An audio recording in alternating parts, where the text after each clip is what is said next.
First ಕೇಳೋದಾದ್ರೆ ಈ ತರ ಒಂದು ಕಥೆನ ಮಾಡ್ಬೇಕು ಅಂತ ನಿಮ್ಗೆ ಯಾಕೆ ಅನ್ನಿಸ್ತು ಸರ್ ಆಕ್ಚುಲಿ? ಅದೇ ನನಗೆ ಒಂದು ಸೇಲ್ಸ್ ಪರ್ಸನ್ನ ಒಂದು ಒಂದು ಈ ಸೇಲ್ಸ್ ಪರ್ಸನ್ ಏನಿರ್ತಾರೆ ಅವ್ರು ತುಂಬ ರಿಜೆಕ್ಷನ್ಗೊಳಗಾಗ್ತಾರೆ. ಸೊ ಅಂದರೆ ಅವ್ರು ಡೈಲಿ ಬೇಸಿಸ್ ಮೇಲೆ ಅವ್ರಿಗೆ ಏನೇ ಈಗ ನಿಮಗೆ ಕ್ರೆಡಿಟ್ ಕಾರ್ಡ್ ಕಾಲ್ ಬಂದರೆ ಬಟ್ ಅಂತ ಕಟ್ ಮಾಡಿಬಿಡ್ತೀರಾ. ಅಂದರೆ ಅವ್ರದ್ದು ಏನು ಪೂರ್ತಿ ಹೇಳ್ತಾರೆ ಅದನ್ನು ಕೇಳಿಸ್ಕೊಂಡಷ್ಟು ಇದಿರಲ್ಲ. ಬಟ್ ಅವ್ರ ಹತ್ರ 100 ಕಾಲ್ ರಿಜೆಕ್ಟ್ ಆಗಿರುತ್ತೆ ಅವ್ರಿಗೆ. ಸೊ ಅವ್ರದ್ದು ಅಷ್ಟು ರಿಜೆಕ್ಟ್ ಆದರೂ ಕೂಡ ಅವರು ದಿನ ಅದೇ ಕೆಲಸ ಮಾಡಬೇಕು. ಅಂದರೆ ಅವರು ಡೈಲಿ ಅವ್ರಿಗೆ ಅವ್ರು ಮೋಟಿವೇಟ್ ಮಾಡ್ಕೊತಾನೆ ಇರಬೇಕು. ಅಷ್ಟೆಲ್ಲ ರಿಜೆಕ್ಟ್ ಆದರೆ ಈಗ ನಮಗೆ ಒಂದು 2 ರಿಜೆಕ್ಷನ್ ತಡ್ಕೊಳಕ್ಕಾಗಲಿ. ನೀವು ಯಾರಾದರೂ ಪ್ರೊಡ್ಯೂಸರ್ ಹತ್ರ ಹೋಗ್ತೀರಾ, ಇಲ್ಲ ಅಂತ ಒಂದು 5 ಜನ ಹೇಳ್ಬಿಟ್ರೆ ಫುಲ್ ಡೌನ್ ಆಗಿಬಿಡ್ತೀರಾ. ಸೊ ಬಟ್ ಆ ಪ್ರೊಫೆಷನಲ್ಲಿ ನೀವು ಡೈಲಿ ಬೇಸಿಸ್ ಮೇಲೆ ಮೋಟಿವೇಟೆಡ್ ಆಗಿರಬೇಕು. ಮತ್ತು ನಿಮ್ಗೆ ರಿಜೆಕ್ಷನ್ ಫೇಸ್ ಮಾಡೋಕ್ಕೆ ನೀವು ರೆಡಿ ಆಗಿರಬೇಕು. ಸೊ ಅವ್ರ ಜೀವನ ಸ್ವಲ್ಪ ಕಷ್ಟ ಅಂತ ಅನಿಸ್ತು ನನಗೆ. ಸೊ ಅದರಿಂದ ಒಂದು ಕಥೆನ ಆ ಒಂದು ವೃತ್ತಿ ಮುಖಾಂತರ ಹೇಳೋಣ ಅಂತ ಅನಿಸ್ತು. ಅಂದರೆ ಈಗ ಆ ಥರ ವರ್ಕರ್ಸ್ ಕಷ್ಟನೂ ತೋರಿಸಿದ್ದಾರೆ ಇದರಲ್ಲಿ. ಕಷ್ಟ ತೋರಿಸಿಲ್ಲ, ಬಟ್ ಕಥೆನ ಅಂದರೆ ಶಿವಮ್ಮ ಕೆಲಸ ಮಾಡ್ತಿರ್ತಾರೆ. ಸೊ ಇವರ ಜೀವನನ ಆ ಒಂದು ವೃತ್ತಿ ಮುಖಾಂತರ ಹೇಳಿದ್ದೀನಿ. ಓಕೆ. ಅಂದರೆ ಅಲ್ಲಿಂದ ಕತೆ ಶುರುವಾಗೋದು ಹೇಳೇ. ಆ್ಯಂಡ್ ನೀವು ಹೇಳಿ ಸರ್, ಈ ಒಂದು ಟೀಮ್ಗೆ ಆ್ಯಕ್ಚುಲಿ ಇದು ತುಂಬ ದೊಡ್ಡ ಟೀಮು. ಸೊ ಇಮ್ಯಾಜಿನೇಷನ್ ಇದೆಯಲ್ಲ ಗೊತ್ತಿಲ್ಲ ನನಗೆ. ಸೊ ಅಕಸ್ಮಾತ್ ಇದೇನಾದ್ರೂ ಒಂದು ಚೂರು ರೀಚ್ ಆಗಿ ಒಂದು ಲೆವೆಲ್ಗೆ ಹೋಯ್ತು ಅಂದರೆ ಸೊ ಇಡೀ ಇಂಡಿಯಾಗೆಲ್ಲ ಇಡೀ ವರ್ಲ್ಡ್ಗೆ ತಲುಪುವಂತಹ ಚಾನ್ಸಸ್, ಅಂದರೆ ಅಷ್ಟು ವರ್ಕ್ ಮಾಡ್ತಾರೆ ಈ ಟೀಮಲ್ಲಿ ಇರೋರು ಅಂತ. ಮುಂಚೆ ಅವ್ರ ಕಥಾ ಸಂಗಮ ಸಿನಿಮಾ ನಾನು ನೋಡಿದ್ದೀನಿ actually. So one of the best cinema ಅದು ಆ್ಯಕ್ಚುಲಿ. ಸೊ ಎಲ್ಲ ಮಿಕ್ಸ್ ಒಂದು 5 ಸ್ಟೋರಿಗಳೆಲ್ಲ. ಸೊ ಈ ಇದಕ್ಕೆ ಏನೋ ಟೀಮ್ಗೆ ಹೆಂಗೆ ಸೆಲೆಕ್ಟ್ ಆದ್ರಿ ನೀವು, ಹೆಂಗೆ ಸಿಕ್ಕಿದ್ರಿ ಅಂತ ಅವ್ರ ಕಣ್ಣಿಗೆ? ನಾನು ಒಂದು ಗೂಡ್ಸ್ ಗಾಡಿ ಓಡಿಸ್ಬೇಕಾದ್ರೆ ನಾಗೇಶ್ ಅವ್ರಿಗೆ ಸಿಕ್ಕಿದ್ದು ಫಸ್ಟ್. ಏನೋ ಮಟೀರಿಯಲ್ ತರ್ಬೇಕಂತ ಹೋಗಿದ್ವಿ. ಆಗ ಅಲ್ಲಿ ಒಂದು ಜಗಳ ಆತ್ರಿ. ಆ ಜಗಳಿಂದ ಅಣ್ಣಗೆ ಫೋನ್ ಮಾಡಿ ಹೇಳಿದ್ರು ನಾಗೇಶನ, ಹಿಂಗೆ ಶಿವ ರೋಲಿಗೆ ಸಿಕ್ಕ ಅಂತೇಳಿ. ಅದಕ್ಕೆ ಸಾಯಂಕಾಲಕ್ಕೆ ಕರೆಸಿ ಆಡಿಷನ್ ಮಾಡಿ. ಹೌದು, ಅಂದರೆ ನಾನು ಸ್ಟ್ರಾಟಜಿಕ್ಸ್ ಬರ್ತಿದ್ದೆ. ಈ ಹುಡುಗ ಯಾವಾಗಲೂ ಅವ್ರ ಅಮ್ಮಂಗೆ ಆವಾಜ್ ಆಗ್ತಿರ್ತಾನೆ, ಹೇಳೋ ಮಾತು ಕೇಳ್ತಿರಲ್ಲ. ಆಮೇಲೆ ಊರಲ್ಲೂ ಅಷ್ಟೇ ಅವ್ರ ಫ್ರೆಂಡ್ಸ್ಗಳನ್ನೆಲ್ಲ ಜಬಡಿಸ್ಕೊಂಡು ಒಂಥರ ಆ ಥರ ಇರ್ತಾನೆ ಅಂತ. ಮತ್ತು ಡ್ರೈವರ್ ಕೆಲಸ ಮಾಡ್ತಿರ್ತಾನೆ ಅಂತ ಬರ್ತಿದ್ದೆ. ನಮ್ಮ ಇಡಿ ಒಬ್ಬ ಗಾಡಿಗೆ ಹೋಗ್ಬೇಕಾದ್ರೆ ಇವನು ಗೂಡ್ಸ್ ಗಾಡೀಲಿ ಇವನು ಗಾಡಿ ಓಡಿಸ್ತಿದ್ದ. ಹಿಂಗೆ ಏನೋ ಜಗಳ ಆಗಿದೆ, ಕಿರಿಕಾಗಿದೆ. ಇವನು ಹೋಗ್ಬಿಟ್ಟು ಹಿಂಗೆ ಅವಾಜೆಲ್ಲ ಹಾಕ್ಬೇಕಾದ್ರೆ ಅವ್ನಿಗೆ ಆ ಕ್ಯಾರೆಕ್ಟರ್ ಕಾಣಿಸಿದೆ. ಅವಾಗ ತಕ್ಷಣ ನಮ್ಮ ಮೇಡಿ ಕಾಲ್ ಮಾಡ್ಬಿಟ್ಟು ಅಣ್ಣ ಶಿವ ಕ್ಯಾರೆಕ್ಟರ್ ಸಿಕ್ತು ಅಂತಂದ. ಓಕೆ. ಅಂದರೆ ಸರ್ ಈಗ ದಾರಿಲಿ ಈ ಥರ ನಡೆದಿರೋ ಇನ್ಸಿಡೆಂಟು. ಸೊ ಒಂದು ಇನ್ಸಿಡೆಂಟ್ ನೋಡ್ತೀರಾ, ಅಲ್ಲಿ ಒಬ್ಬರನ್ನ ಸೆಲೆಕ್ಟ್ ಮಾಡ್ತಾರೆ ಆ್ಯಕ್ಟರ್ ಅಂತ, ನೀವು ನಿಮ್ಮ ಮೈಂಡಿಗೆ ಹೊಳೆಯುತ್ತೆ. ಸೊ ಬಹಳ ಕಷ್ಟ ಅಂತ ಅನ್ನಿಸ್ತಿಲ್ವ ಆ ಟೈಮಲ್ಲಿ? ಅಂದರೆ ಅವ್ರನ್ನ ಕರ್ಕೊಂಬರ್ಬೇಕು, ಕನ್ವಿನ್ಸ್ ಮಾಡಬೇಕು, ಆ್ಯಕ್ಟಿಂಗ್ ತೆಗಿಸ್ಬೇಕು, ಈ ಪ್ರೊಸೆಸ್ ಯೋಚನೆ ಮಾಡಿಲ್ವ ನೀವು ಅಂತ? ಸೆಲೆಕ್ಟೆಡ್ ಅಂತ ಅನ್ಸ್ಬಿಡ್ತಾ ನಿಮಗೆ? ಅಂದರೆ ಆ ಥರ ತಕ್ಷಣ ಸೆಲೆಕ್ಟ್ ಮಾಡಿಲ್ಲ, ಬಟ್ ಅವ್ರು ಕರೆದು ಮಾತಾಡಿಸಿ ಅವ್ರನ್ನ ವಿಚಾರಿಸಿ, ಅಂದರೆ ಇನ್ನೊಂದೆರಡು ಡೈಲಾಗ್ ಕೊಟ್ಟಾಗ ಅಂದರೆ ಅವ್ರು ಇರೋ ರೀತಿಲಿ ಅವ್ರು ಚೆನ್ನಾಗೇ ಇರ್ತಾರೆ. ಬಟ್ ನಾವು ಕೊಡೋ ಡೈಲಾಗ್ನ ಅವ್ರು ಅಷ್ಟು ಚೆನ್ನಾಗಿ ಡೆಲಿವರ್ ಮಾಡ್ತಾ ಇರ್ಬೋದು. ಸೊ ಅದರಿಂದ ಅದನ್ನೆಲ್ಲ ಟೆಸ್ಟ್ ಮಾಡಿದಾಗ ಇವನಿಗೆ ಬೇರೆ ಒಂದು ಡೈಲಾಗ್ ಹೇಳಿದಾಗೂ ಇವನು ಅಷ್ಟೇ ಚೆನ್ನಾಗಿ ಹೇಳ್ದ. ಸೊ ಅದರಿಂದ ಇವನಿಗೆ ಸ್ಕಿಲ್ ಇದೆ ಅಂತ ಹೇಳಿ ಇವನ್ನ 1-2 ಸತಿ ಆಡಿಷನ್ ಮಾಡಿ 1-2 ಸತಿ ಡೈಲಾಗ್ ಎಲ್ಲ ಕೊಟ್ಟು ಆಮೇಲೆ ಸೆಲೆಕ್ಟ್ ಮಾಡಿದ್ದು. ಓಕೆ. ಆ್ಯಂಡ್ ಈ ಸಿನಿಮಾಗೆ ನೀವು ಅಂದರೆ ನಿಮ್ಮ ಕನಸು ಏನಾಗಿತ್ತು ಲೈಫಲ್ಲಿ, ಏನಾಗಬೇಕು ಅಂತ ಅನ್ಕೊಂಡಿದ್ರಿ? ಸಡನ್ ಆಗಿ ಇದೊಂದು ಟರ್ನ್ ಸಿಗುತ್ತೆ. ಈಗ ಲೈಫಲ್ಲಿ ನಾವೇನೋ ಅನ್ಕೊಂಡಿರ್ತೀವಿ, ಹೋಗ್ತಾ ಇರ್ತೀವಿ, ಸಡನ್ ಆಗಿ ಈ ಥರ ಒಂದು ಟರ್ನ್ ಸಿಕ್ಕಿದಾಗ ಸೊ ಲೈಫೇ ಚೇಂಜ್ ಆಗಿಬಿಡುತ್ತೆ. ಒಂದೇ ಒಂದು ಅಂದರೆ ಏನೋ ಅಂತಾರೆ ಲೈಫಲ್ಲಿ ಏನೋ ಮಾಡ್ಬೇಕು ಅಂತ ಅದು ಆ ಟೈಮ್ಗೆ ಅಲ್ಲಿ ಕಾಯ್ಕೊಂಡಿರುತ್ತೆ. ಸೊ ನಾವು ಬೇರೆ ಏನೋ ಮಾಡ್ತಿರ್ತೀವಿ, ಆ ಟೈಮ್ ಅಂದಾಗ ಅದು ಜಂಪ್ ಆಗ್ತೀವಿ ಅಂತ ಒಂದು ಎಲ್ಲ ಹೇಳ್ತಾರೆ ದೊಡ್ಡವರು. ಸೊ ನಿಮ್ಗೆ ಆ ಥರ ಆಗಿದೆ ಈಗ ಸದ್ಯಕ್ಕೆ? ಸೊ ಏನಾಗಬೇಕು ಅನ್ಕೊಂಡಿದ್ರೆ ಏನಾಗ್ತಾ ಇದ್ದೀರಾ ಈಗ? ನಾನೇನೋ ಒಂದು ಬಿಸ್ನೆಸ್ ಮಾಡ್ಕೊಂಡು ಏನೋ ಅಲ್ಲೇ ಹೊಲಮನಿ ಮಾಡ್ಕೊಂಡಿರ್ಬೇಕಪ್ಪ ಅಂತೇನೆ ಮಾಡ್ಕೊಂಡಿದ್ವಿ. ಆದ್ರೆಲ್ಲ ಡೈರೆಕ್ಟ್ರಿಂದ ಹಿಂಗೆಲ್ಲ ಬಂದ್ವಿ ಫಿಲ್ಮ್ ಮಾಡೋಕೆ ಅಂತೇಳಿ. ನಾನು ಅನ್ಕೊಂಡಿರಲಿಲ್ಲ ಫಿಲ್ಮ್ ಮಾಡ್ತೀನೇನಪ್ಪ ಅಂತೇಳಿ. ಅದೆಲ್ಲ ಇವರಿಂದ ಕಲಿತು ಎಲ್ಲ ಮಾಡಿದ್ವಿ. ನೋಡ್ತಿದ್ವಿ. ನಿಮ್ಗೆ ಯಾವ ಥರ ಜಾನರ್ ಹಳ್ಳಿ ಕಡೆ ಅಲ್ವಾ? ಸೊ ಯಾವ ಥರ ಜಾನರ್ ನೋಡ್ತಾ ಇದ್ರೆ ಯಾವ ಥರ ಇಷ್ಟ ಆಗ್ತಿತ್ತು ನಿಮ್ಗೆ ಅಂತ? ನಮಗೆಲ್ಲ ಕಮರ್ಷಿಯಲ್ ಇಷ್ಟ ಆಗ್ತಿತ್ತು, ಎಲ್ಲ ಥರ ಇಷ್ಟ. ಕಮರ್ಷಿಯಲ್ ಅನ್ನೋ ಭಾಷೆ ಬಂದ್ಬಿಟ್ಟಿದೆ ನಿಮ್ ಜೊತೆ ಸೇರಿ ಮೋಸ್ಟ್ಲಿ ಎಲ್ಲ ಸೇರಿ ಮಾತಾಡ್ತಿದ್ದಾರೆ ಅವರು ನೋಡಿ. ಇಲ್ಲ ಹಂಗೇನಿಲ್ಲ, ನಾವು ಇರೋದು ಹಂಗೆ. ಓಕೆ. ಓಕೆ, ಹೇಳಿ. ಇದೇನೋ ದೊಡ್ಡ ಪ್ರಮಾಣದಾಗ ಅಂತೇಳಿ ಹಿಂಗೆ ಕಮರ್ಷಿಯಲ್ ಅಂತ ಈ ಕಡೆ ಅಂತೀರಿ ಅಷ್ಟೇ ರೀ. ಓಕೆ. ಸೊ ಅಂದರೆ ಗೂಡ್ಸ್ ಗಾಡಿ ಅಂದರೆ ಇದು ಬ್ಯಾನ್ ಬರುತ್ತೆ.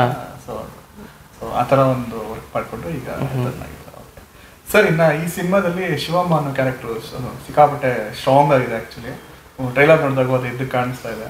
ಬಟ್ ಆ ಎಮೋಷನ್ನ ಹಿಡಿದಿಟ್ಕೊಳ್ಳೋದಿದ್ದಾರೆ ಸರ್. ಅದು ಅಂದರೆ ಈಗ ಹಳ್ಳಿ ಜನಗಳಿಗೆ ಸೊ ಅವ್ರು ನ್ಯಾಚುರಲ್ ಆಗಿ ಮಾತಾಡಿದ್ರೆ ಅವ್ರು ಜೋರಾಗಿ ಮಾತಾಡ್ಬಿಡ್ತಾರೆ. ಈ ಥರ ಸಿನಿಮಾ ಕ್ಯಾಮ್ರಾ ಮುಂದೆ ಮಾತಾಡಬೇಕು, 100 ಜನಗಳ ಮುಂದೆ ಮಾತಾಡಬೇಕು, ಹೆಂಗೆ ಕನ್ವಿನ್ಸ್ ಮಾಡಿದ್ರೆ, ಅಷ್ಟು ಚೆನ್ನಾಗಿ ಹೆಂಗೆ ಪ್ರಿಪೇರ್ ಮಾಡಿದ್ರೆ ಎಲ್ಲರೂ ಅಂತ? ಅಂದರೆ ಅವ್ರಿಗೆ ಕ್ಯಾಮ್ರಾ ಅವ್ರಿಗೇನೋ ತೋರಿಸ್ತಿರ್ಲಿಲ್ಲ ಮೊದಲನೇದಾಗಿ. ಅಂದರೆ ಅವ್ರಿಗೆ ತೋರಿಸಿದ್ರೆ ಕಾನ್ಷಿಯಸ್ ಆಗ್ಬಿಡೋರು. ಸೊ ರಿಹರ್ಸಲ್ಸ್ ಮಾಡಿಸ್ಬೇಕಾದ್ರೂ ಆಮೇಲೆ ಅವ್ರ ನಿಜ ಜೀವನದಲ್ಲಿ ಏನು ಹೇಳ್ತಾರೆ ಅದನ್ನು ಹೊರತಾಗಿ ಏನೂ ಹೇಳ್ತಿಲ್ಲ. ಸೊ ಅವ್ರದ್ದು ಈಗ ಮಗಳಿಗೆ ಬೈಯೋದು, ಗಂಡನ ಜೊತೆ ಮಾತಾಡೋದು, ಅದನ್ನೆಲ್ಲ ಅವ್ರು ರೆಗ್ಯುಲರಾಗಿ ಅವ್ರ ಜೀವನದಲ್ಲೂ ಮಾತಾಡೋದ್ರಿಂದ ಆಮೇಲೆ ಅವ್ರು ಹಿಂಗಿದ್ದಾರೆ ಅದಕ್ಕೆ ತಕ್ಕನಾಗ ಒಂದು ಸ್ವಲ್ಪ ನಾನು ಚೇಂಜಸ್ ಕೂಡ ಮಾಡ್ತಾ ಹೋದೆ. ಆದ್ದರಿಂದ ಅವ್ರು ಹೇಳೋದಿಲ್ಲ ಅದಷ್ಟೆಲ್ಲ ಏನು ಅವ್ರಿಗೇನು ಕಷ್ಟ ಆಗಲಿಲ್ಲ. ಆಮೇಲೆ ಬಟ್ ಈ ಕ್ಯಾಮ್ರಾ ಕಾನ್ಷಿಯಸ್ಸು ಅದೆಲ್ಲ ಒಂದು ಸ್ವಲ್ಪ ರಿಹರ್ಸಲ್ಸ್ ಪ್ರೊಸೆಸ್ಸಲ್ಲಿ ಅವ್ರಿಗೆ ಅದನ್ನು ಅರ್ಥ ಮಾಡಿಸ್ತಾ ಹೋದೆ. ಹಿಂಗೆ 2 ಕ್ಯಾಮ್ರಾ ನೋಡಬಾರ್ದು ನೀವು ಮಾತಾಡಬೇಕಾದ್ರೆ. ಆಮೇಲೆ ಅವ್ರು ತುಂಬ ಒಂದೇ ಸ್ಪೀಡಲ್ಲಿ ಮಾತಾಡ್ತಿದ್ರು, ಅಂದರೆ ಪಾಸ್ ಕೊಡ್ತಿರಲಿಲ್ಲ, ನಮಗೆ ಕಟ್ಟಿಂಗ್ ಪಾಯಿಂಟ್ ಸಿಗ್ತಿರಲಿಲ್ಲ. ಸೊ ಅವ್ರಿಗೆ ಒಂದು ಸ್ವಲ್ಪ ಪಾಸ್ ಕೊಡಿ ಅಂತೆಲ್ಲ ಅದನ್ನೆಲ್ಲ ಅರ್ಥ ಮಾಡಿಸಿ. ಸೊ ಅಂದರೆ ನಮ್ಮ ಭಾಷೆ ಈಗ ನಾನು ಮಾತಾಡ್ತಿರೋ ಭಾಷೆಲ್ಲೇ ಅರ್ಥ ಮಾಡಿಸ್ತಿದ್ದೆ ಅವ್ರಿಗೆ. ಈ ಭಾಷೆ ಒಂದು ಸ್ವಲ್ಪ ಅರ್ಥ ಆಗೋದು ಕಷ್ಟ ಆಗ್ತಿತ್ತು. ಇವನೇನು ಹೇಳ್ತಾನೆ ಅಂತ ಪಕ್ಕದವ್ರು ಕೇಳೋದು. ಆಮೇಲೆ ನಾನು ಇವನ್ ಕೈಲೋ ಅಥವಾ ಇನ್ನೊಬ್ರು ಯಾರ್ಯಾರ ಕೈಲಿ ನಾನು ಹೇಳ್ತಿದ್ದು ನೀವು ನಿಮ್ಮ ಭಾಷೆಯಲ್ಲಿ ಅರ್ಥ ಮಾಡಿಸ್ಲಿ ಅಂತೇಳಿ ಅವ್ರ ಕೈಲಿ ಹೇಳ್ಸಿ ಹಿಂಗೆ ಅರ್ಥ ಮಾಡ್ತಿದ್ದು. ಇನ್ನು ಶಿವ ಅವರೇ, ನೀವು ಸಿನಿಮಾದಲ್ಲಿ ಏನು ಮಾಡಿದ್ದೀರಾ? ಸೊ ನಿಮ್ಮ ರೋಲ್ ಏನು ಆ್ಯಕ್ಚುಲಿ? ನಾನು ಗಾಡಿ ಓಡಿಸೋದು. ನಾನು ಐ ಟಿ ಐ ಸ್ಟೂಡೆಂಟ್ ಇರ್ತೀನಿ. ಐ ಟಿ ಐ ಸ್ಟೂಡೆಂಟ್ ಇರ್ತೀನಿ. ಲವ್ ಗಿವ್ ಟ್ರ್ಯಾಕ್ ಎಲ್ಲ ಏನಿಲ್ಲ, ಲವ್ ಗಿವ್ ಏನಿಲ್ಲ ನಮ್ಮದು ಸಿನಿಮಾದಲ್ಲೂ ಇಲ್ಲ. ಇವ್ರು ಅಕ್ಕಂದಿರು ಅಕ್ಕಂದಲ್ವಾ? Okay okay. ಸೊ ಆ ಥರ ಒಂದು ಹೇಗೆ ರನ್ ಆಗುತ್ತೆ ನಿಮ್ಮದು ಕ್ಯಾರೆಕ್ಟರ್ ಸಿನಿಮಾದಲ್ಲಿ? ಹೆಂಗೆ ಕನೆಕ್ಟ್ ಆಗಿದೆ ಶಿವಮ್ಮಗೆ ಆಗಲಿ? ಅಂದರೆ ನಾನು ತಾಯಿ ಸೇರ್ತಿರಂಗಿಲ್ಲ, ವಿರುದ್ಧ ಆಗಿರ್ತೀನಿ. ಅಂದರೆ ಅವ್ರು ಮಾಡೋ ಕೆಲಸಕ್ಕೆ ವಿರುದ್ಧ ಆಗಿರ್ತೀನಿ. ಅವ್ರಿಗೇನು ಕಾಳಜಿ ಇರುತ್ತೆ, ಆದ್ರೆ ಅವ್ರ ಮೇಲೆ ಸಿಟ್ಟು ಹಾಕಿರ್ತೈತಿ. ನನಗೆ ಹೊರಗೆ ಅಡ್ಡಾಡಿದ್ರೆ ದೋಸ್ತರು ಏನಂತಾರೇನು, ಹೊರಗಿನ ಮಂದಿ ಏನಂತಾರೇನು, ನಮ್ಮ ಹಿಂಗೆ ಕೆಲಸ ಈ ಬಿಸ್ನೆಸ್ ಮಾಡೋದ್ರಿಂದ ನನಗೇನಾರ ಆಕೈತೆ ಅನ್ನೋದಕ್ಕೆ ನಾನು ಸಿಟ್ಟು ಮಾಡ್ತಿರ್ತೀನಿ. ಆಮೇಲೆ ಮತ್ತೆ ದುಡ್ದು ತಂದಿದ್ದು ರೊಕ್ಕ ಎಲ್ಲ ಖರ್ಚು ಮಾಡ್ತಿರ್ತಾರೆ, ಅದಕ್ಕೆ ಒಂದಿಟ್ಟು ಸಿಟ್ಟಾಗಿ ಅವ್ರನ್ನ ಬೇಯ್ದೈತಿ ಮಾಡ್ತಿರ್ತೀನಿ. ಸೊ ಇಲ್ಲಿ ಉಲ್ಟಾ ಅಮ್ಮಂಗೆ ನೀವು ಬೈತಿದ್ದೀರ, ಖರ್ಚು ಮಾಡಬಾರ್ದು, ಹುಷಾರು ಇಟ್ಕೋಬೇಕು ಅಂತ. ಸರ್, ಈ ಥರ ಒಂದು ಅಂದರೆ ಈಗ ಸಿನಿಮಾದಲ್ಲಿ ತೋರಿಸಿದ್ರ ಒಂದು ಲೈನ್ ಇದೆಯಲ್ಲ, ಈ ಥರ ಪ್ರಾಡಕ್ಟ್ಗಳು ಈ ಥರ. ಸೊ ನಾವು ಆ್ಯಕ್ಚುಲಿ ಒಂದು 2-3 ಅಟೆಂಡ್ ಮಾಡಿದ್ದೆ, ನನ್ನ ಕರ್ಕೊಂಡು ಹೋಗಿರೋ ಈ ಥರ. ಹಿಂಗೆ ಅಲ್ಲಿ ಹೋಗಿ ಕುತ್ಕೊಂಡಿದ ತಕ್ಷಣ ನನ್ನ ಎಕ್ಸ್ಪೀರಿಯನ್ಸ್ ನಾನು ನಿಮ್ಗೆ ಹೇಳಿದೆ, ಅಂದರೆ ನಿಮ್ಗೆ ಹೆಂಗೆ ಬಂತು ಈ ಥರ ಇದೆ ಅಂತ.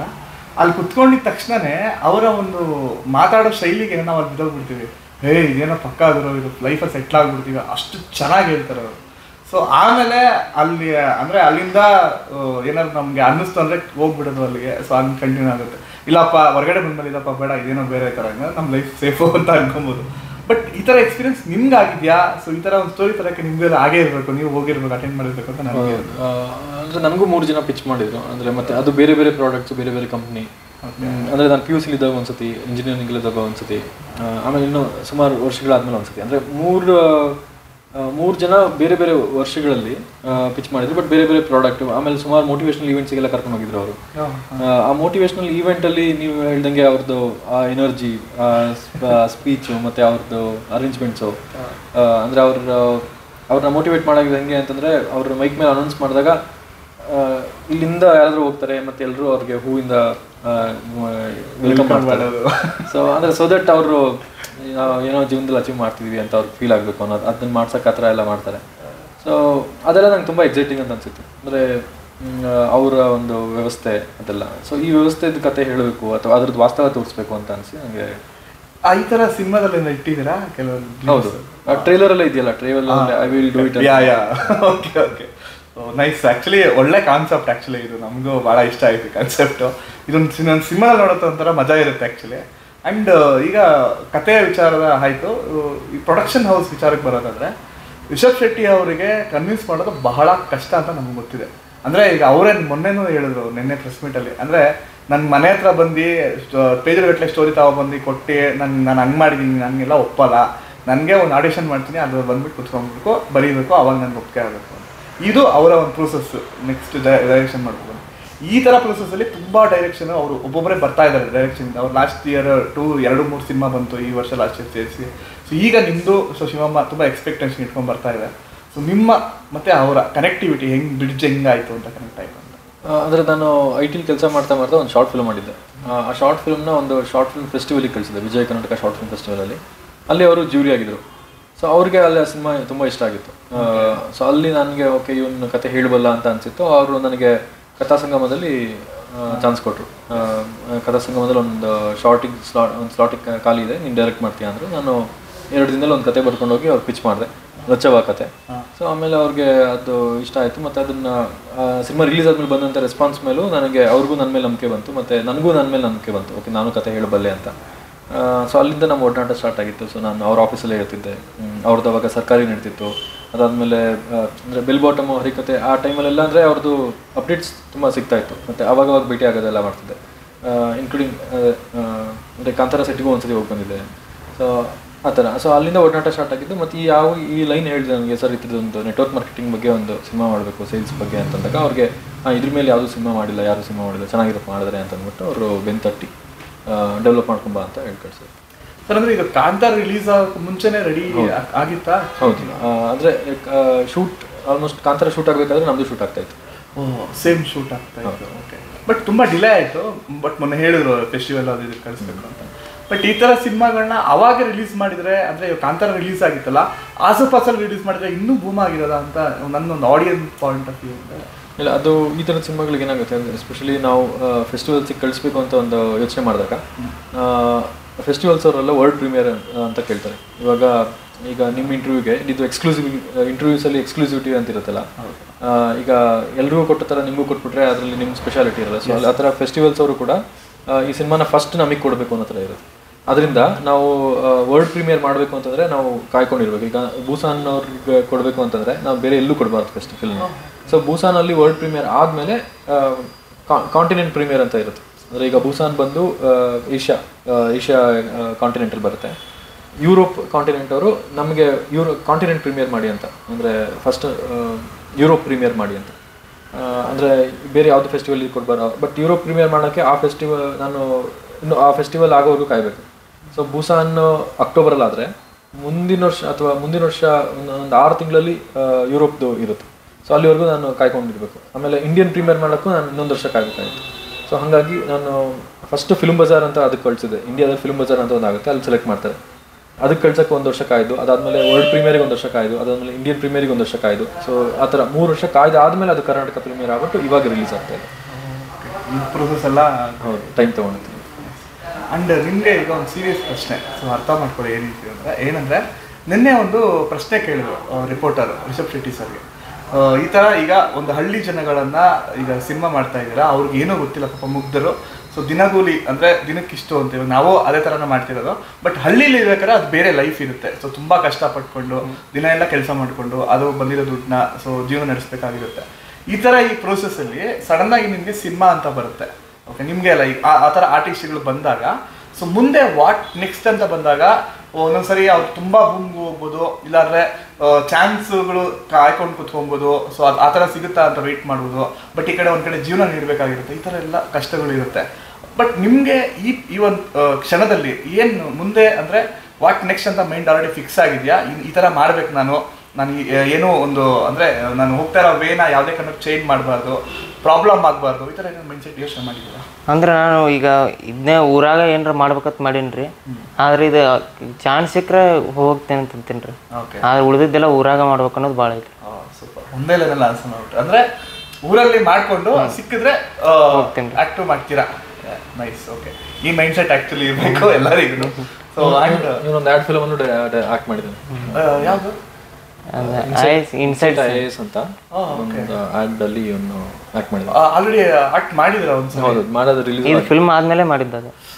ಓಕೆ. ಅಂದರೆ ನಮ್ಮ ತಂಡದವರೇ ಒಬ್ರು ಆ್ಯಡ್ ಡೈರೆಕ್ಟ್ ಮಾಡಿದ್ರು, ಅದರಲ್ಲೂ ಆ್ಯಕ್ಟ್ ಮಾಡಿದ್ದಾರೆ. ಓಕೆ. ಆ್ಯಂಡ್ ಸರ್, ಈಗ ಕಥಾ ಸಂಗಮ ಅನ್ನೋ ಒಂದು ಜಾನರಲ್ಲಿ ಲಚ್ಚವ ಅನ್ನೋ ಒಂದು ಪಾರ್ಟ್ನ ನೀವು ಮಾಡಿದ್ರೆ ಡೈರೆಕ್ಟ್, ಆಮೇಲೆ ಶಿವಮ್ಮ ಅನ್ನೋ ಒಂದು ಸಿನಿಮಾ, ಅಂದರೆ ಸೇಮ್ ಜಾನರ್ ಟಚ್ ಮಾಡ್ತಾ ಇದ್ದೀರಾ ಅಂತ ಅನ್ನಿಸ್ತಿದೆ ನನಗೇನು.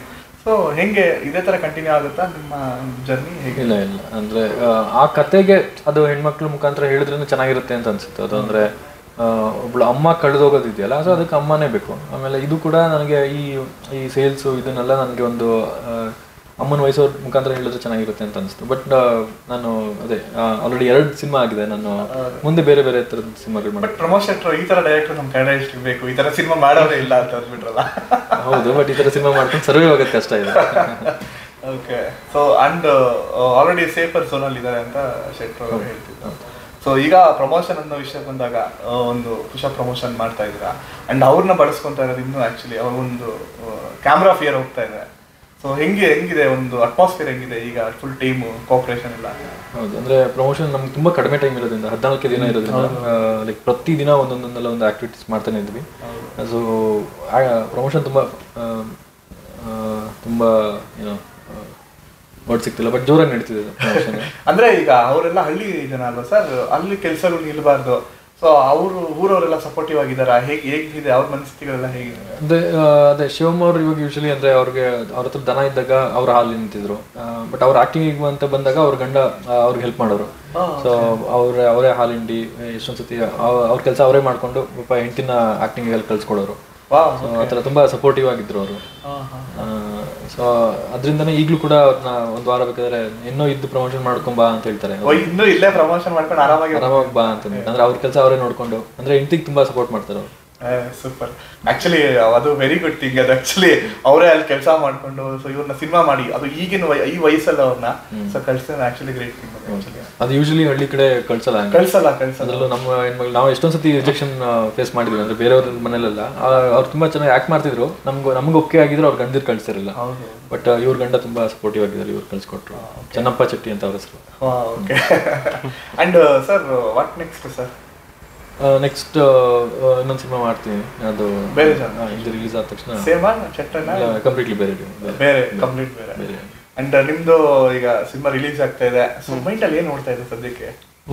ನಾವು ಈ ಪ್ಯಾಕೇಜ್ ಹೋಗಿ ನೋಡಿ ನಾವು ನೋಡ್ಬೇಕಾಗುತ್ತಲ್ರಿ, ಅದೊಂದು ನಮಗೆ ಎಕ್ಸೈಟ್ಮೆಂಟ್ ಇದೆ. ನಿಮ್ಗೆ ಎಕ್ಸೈಟ್ಮೆಂಟ್ ಇದೆ ಥಿಯೇಟರ್ ಇವಾಗ ನೋಡ್ಬೇಕು ಅಂತ?